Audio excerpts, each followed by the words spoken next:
اور respected audience, thank you all for being here today. آج کی ڈیبیٹ میں چونکہ ہم بات کرنے والے ہیں Does God exist کے ٹاپک پر، تو یہ ایک ایسا ٹاپک ہے جس کے متعلق کوئی بھی ڈیسیجن لینے کے لیے الگ الگ اسٹینڈرڈز ہو سکتے ہیں. لہٰذا ڈیبیٹ کے شروع میں یہ ضروری ہے کہ ہم یہ جان لیں کہ آج کے اس ٹاپک میں کون سا اسٹینڈرڈ صحیح ہوگا اور کون سا غلط ہوگا. سب سے پہلا اسٹینڈرڈ جسے میں سمجھتا ہوں کہ ہمارے ریسپیکٹڈ جناب جاوید اختر صاحب بڑی تیزی کے ساتھ اس کی طرف لپکیں گے، وہ ہے سائنس. جبکہ سائنس در حقیقت خدا کے ایگزسٹنس کو ڈائریکٹلی ثابت کرنے یا اس کے ایگزسٹنس کو ڈینائی کرنے کے لیے اسٹینڈرڈ نہیں بن سکتی. اور اس کی وجہ کیا ہے؟ یہ میں نہیں کہہ رہا، یہ وہ لوگ کہہ رہے ہیں جو سائنس کے ایکسپرٹس ہیں. نیشنل اکیڈمی آف سائنس کہتی ہے science doesn't have the processes to prove اور disprove the existence of God. Why? کیونکہ سائنس کا تعلق ایمپیریکل ایویڈنس سے ہے، اور ایمپیریکل ایویڈنسز کا تعلق ہمارے نیچرل اور فزیکل ورلڈ سے ہے، جبکہ گاڈ نان فزیکل اور سپر نیچرل ریالٹی ہے. لہٰذا نان فزیکل ریالٹی کو آپ اس ٹول کے ساتھ نہیں چیک کر سکتے جس کا کام فزیکل ریالٹی کو تلاش کرنا ہے. لہٰذا آج اس ڈیبیٹ میں گاڈ کی ایگزسٹنس کو ثابت کرنے یا اسے ڈینائی کرنے میں سائنٹیفک ایویڈنس کو ایکسپٹ نہیں کیا جائے گا. دوسرا اسٹینڈرڈ ہو سکتا ہے ریویلیشن، کہ ریویلیشن کے ذریعے ہم یہ ثابت کریں کہ گاڈ ایگزسٹ کرتا ہے یا نہیں. لیکن یہ اسٹینڈرڈ بھی آج ارریلیونٹ ہے. کیوں؟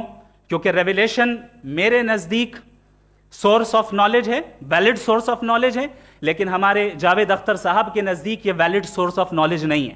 لہٰذا آج کی ڈیبیٹ میں ایک بھی ایویڈنس کسی بھی مذہبی اسکرپچر سے نہیں دوں گا تاکہ جاوید اختر صاحب کے لیے وہ ان ایکسیپٹیبل نہ ہو. تیسرا جو معیار ہو سکتا ہے وہ ہے آبزرویشن، کہ بھائی کوئی کہے کہ ہمیں خدا دکھاؤ، اگر ہے تو دکھاؤ، یا یہ کہ خدا کے ایگزسٹنس پر ایمپیریکل ایویڈنس دو. تو یہ ہے در حقیقت غلط ٹول کا استعمال کرنا. یہ ایسا ہی ہے کہ جاوید صاحب مجھ سے یہ مطالبہ کریں کہ مفتی صاحب آپ میٹل ڈیٹیکٹر کے ذریعے پلاسٹک ڈیٹیکٹ کر کے دکھائیں. اب چونکہ پلاسٹک ڈیٹیکٹ نہیں ہو پا رہی ہے لہٰذا plastic does not exist. No, you are using the wrong tool. اس ٹول سے پلاسٹک کو ڈیٹیکٹ نہیں کیا جاتا. لہٰذا میں سمجھتا ہوں کہ گاڈ کے ایگزسٹنس پر ایمپیریکل ایویڈنس کا مطالبہ کرنا ایک بچکانہ مطالبہ ہے، اور ہمارے ریسپیکٹڈ جناب جاوید اختر صاحب اس اسٹیج سے اب بہت آگے نکل چکے ہیں. اب بچتا ہے ایک ہی اسٹینڈرڈ، اور وہ اسٹینڈرڈ ہے عقل، لاجک، ریزننگ. اور یہی وہ اسٹینڈرڈ ہے جس کے تحت گاڈ کی ایگزسٹنس کو ثابت کیا جائے گا یا گاڈ کی ایگزسٹنس کو ڈینائی کیا جائے گا. لیکن چونکہ یہ بہت امپورٹنٹ اور سینسٹیو ٹاپک ہے، اس لیے لاجیکل آرگیومنٹ بھی ایسا ہونا چاہیے جو ڈیفینیٹو ہو، انڈیفینیٹو نہ ہو، جو 2 اور 2 4 کی طرح بالکل واضح ہو، جسے لاجیکلی ریجیکٹ کرنا پاسبل نہیں ہو. فار ایگزامپل ہم کہیں ہمارے ریسپیکٹڈ مسٹر سوربھ صاحب یہ ایک انسان ہے اور تمام انسان کانشیس بینگ ہے، لہٰذا نتیجہ کیا نکلا؟ ہمارے سوربھ صاحب بھی کانشیس بینگ ہے. کیا یہ انڈیفینٹ آرگیومنٹ ہے یا ڈیفینٹ آرگیومنٹ ہے؟ یہ ڈیفینٹ آرگیومنٹ ہے. یہ 2 اور 2 کی طرح واضح ہے، اس میں کسی طرح جو ہے لاجیکلی اس کو ریجیکٹ نہیں کیا جا سکتا. تو اگر آج ہمارے جاوید اختر صاحب ایسی کوئی عقلی دلیل اور لاجیکل ایویڈنس دیں خدا کے نہ ہونے پر جو ڈیفینٹ بھی ہو، تو میں یہ اعلان کرتا ہوں کہ یقیناً میں اس ایویڈنس کو قبول کروں گا اور اس پر غور کروں گا. لیکن ساتھ میں یہ بھی اعلان کر دیتا ہوں پریڈکشن کے طور پر کہ ایسا کوئی ڈیفینٹ آرگیومنٹ کوئی نہیں پیش کر سکتا. دلیل ہم دیں گے اور ڈیفینیٹو دلیل دیں گے، لاجیکل دلیل دیں گے، ایسی دلیل دیں گے جو انٹائر ایتھیسٹک ورلڈ اسے ریفیوٹ نہیں کر سکتی. چلیں اب ہم ایک ایگزامپل سوچتے ہیں، ایک سینیریو، سمپل سینیریو. تمام آڈینس سے گزارش ہے، ہم اور آپ ایک آئسولیٹڈ آئیلینڈ پر ہیں، ایسا آئیلینڈ جہاں پہ ہم سے پہلے کوئی کبھی نہیں گیا. چلتے چلتے آپ کے سامنے اچانک آپ نے دیکھا ایک پنک کلر کی بال پڑی ہوئی ہے. سب سے پہلا سوال آپ کے ذہن میں کیا آئے گا کہ یہ بال یہاں کیوں آئی، کیسے آئی، یہ پنک کلر کی ہی کیوں ہے؟ کوئی اور کلر بھی ہو سکتا تھا. ये इसी शेप में क्यों है, कोई और शेप भी हो सकता था। नेचुरली आप इस तरफ पहुंचेंगे कि कोई ना कोई है जिसने इन स्पेसिफिक प्रॉपर्टीज के साथ इस बॉल को बनाया है और यहां पे रखा है। चूंकि आप जानते हैं कि ये जो बॉल है इसका एग्जिस्ट करना जरूरी नहीं है, ये एग्जिस्ट कर भी सकती थी, नहीं भी कर सकती थी, और एग्जिस्ट करना ही था तो किसी और फॉर्म में करती, किसी और कलर में करती। अब आप इस बॉल को एक्सपैंड करते चले जाएं, एक्सपैंड करते चले जाएं, एक्सपैंड करते चले जाएं, यहां तक कि ये बॉल यूनिवर्स के साइज की हो जाए। बताइए कि क्या साइज के बढ़ जाने से सवाल बदल जाएगा? हरगिज नहीं बदलेगा। अभी भी सवाल रहेगा, ये यूनिवर्स कहां से आया, इन स्पेसिफिक प्रॉपर्टीज के साथ कहां से आया, क्यों आया, किसने बनाया, यह सवाल उस वक्त भी वैलिड रहेगा। लेकिन यह सवाल अगर हम जनाब जावेद अख्तर साहब से करें तो चूंकि इनका वर्ल्ड व्यू एथिस्टिक है, और सिर्फ इनका नहीं, मतलब जितने भी एथिस्ट हैं और एथिस्टिक वर्ल्ड व्यू को रखने वाले से अगर आप ये सवाल करें कि ये यूनिवर्स कहां से आया, तो इनका जवाब या तो आर्ग्यूमेंट फ्रॉम इग्नोरेंस होगा या डॉगमेटिक होगा। या तो ये कहेंगे कि मुझे नहीं पता कि ये कहां से आया, लिहाजा गॉड डज नॉट एग्जिस्ट, ये आर्ग्यूमेंट फ्रॉम इग्नोरेंस है। या ये कहेंगे कि ये यूनिवर्स खुद ब खुद बन गया, इसका मतलब ये है कि उस बॉल को भी खुद ब खुद बन जाना चाहिए। लेकिन बॉल के ताल्लुक से ये एक्सप्लेनेशन एक्सेप्ट नहीं की जाएगी कि ये खुद ब खुद बन गई, लेकिन यूनिवर्स के ताल्लुक से कर दिया जाएगा। इसे हम दूसरे अल्फाज में डॉगमा भी कह सकते हैं। दूसरी चीज, हमारे जावेद अख्तर साहब जरूर गॉड ऑफ गैप्स की मिसाल भी जरूर देंगे, और मिसाल देंगे कि पहले जमाने में बिजलियां कड़कती थी तो लोगों ने किसी एक खुदा की तरफ, और बारिश होती थी तो दूसरे खुदा की तरफ मंसूब कर दिया, उनके पास दलील नहीं थी।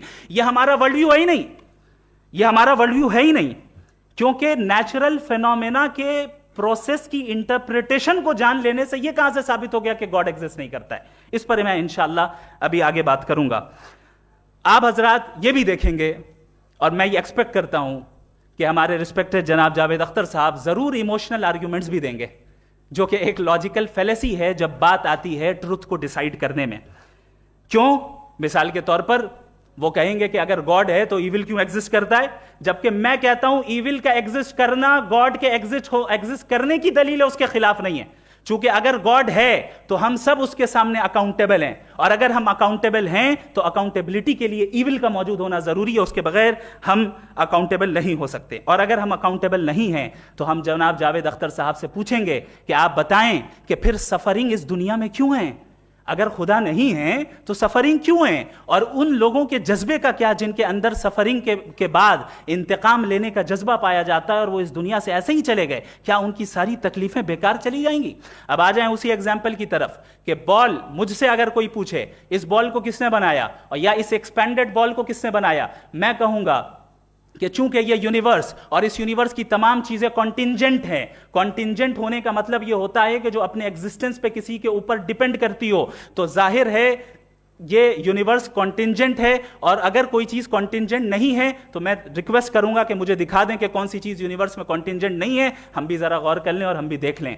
और जब कॉन्टिंजेंट चीजें मौजूद हैं तो फिलोसोफर्स की इस्तिलाह के मुताबिक, हम उस टर्मिनोलॉजी के मुताबिक हम उस जगह तक पहुंचते हैं और उस हस्ती तक पहुंचते हैं जिसे नेसेसरी बीइंग कहा जाता है, कि ये वो नेसेसरी बीइंग है जिसका मौजूद ना होना नामुमकिन हो। क्योंकि अगर ये मौजूद ना हो तो सारी चीजें एग्जिस्टेंस में आएंगी ही नहीं, और ये सारी कॉन्टिंजेंट चीजें उसी के ऊपर डिपेंड करती हैं। अब अगर आप ये सवाल करते हैं कि फिर उस हस्ती को किसने बनाया, फिर उसका कॉज क्या है, फिर उसका कॉज क्या है, फिर उसका कॉज क्या है, और एंडलेसली चले जाएं, इसे हम कहते हैं इन्फिनिट रिग्रेस ऑफ कॉजेस, जो कि लॉजिकल फेलेसी है। कॉन्सेप्चुअली इन्फिनिटी पॉसिबल है। मिसाल के तौर पे न्यूमेरिकल्स 1 2 3 गिनते चले जाएं, इन्फिनिट नंबर्स हैं। मैं कॉन्सेप्चुअली बात नहीं कर रहा, प्रैक्टिकली रियलिटी में साबित करके दिखाएं कि infinite regress of causes possible है या नहीं। अगर पॉसिबल है तो हम मान लेंगे, मिसाल दे दें, और पॉसिबल नहीं है तो एक ही ऑप्शन बचता है जिसे हम कहते हैं नेसेसरी बीइंग। ऐसी नेसेसरी बीइंग जो इंडिपेंडेंट है, क्योंकि अगर वो डिपेंडेंट हुई तो वो नेसेसरी नहीं रहेगी। ऐसी इंडिपेंडेंट बीइंग जो इटर्नल है, अगर वो इटर्नल नहीं होगी, उसकी बिगिनिंग होगी तो वो खुद कॉन्टिंजेंट है। ऐसी बीइंग जो पावरफुल है, क्योंकि कॉन्टिंजेंट को एक्चुअलाइज करने के लिए पावर चाहिए। ऐसी बीइंग जो इंटेलिजेंट है और नॉलेजेबल है, क्योंकि ये यूनिवर्स स्पेसिफिक फॉर्म और स्पेसिफिक लॉज ऑफ नेचर के तहत प्रिसाइजली चल रहा है। Thank you. थैंक यू मुफ्ती साहब।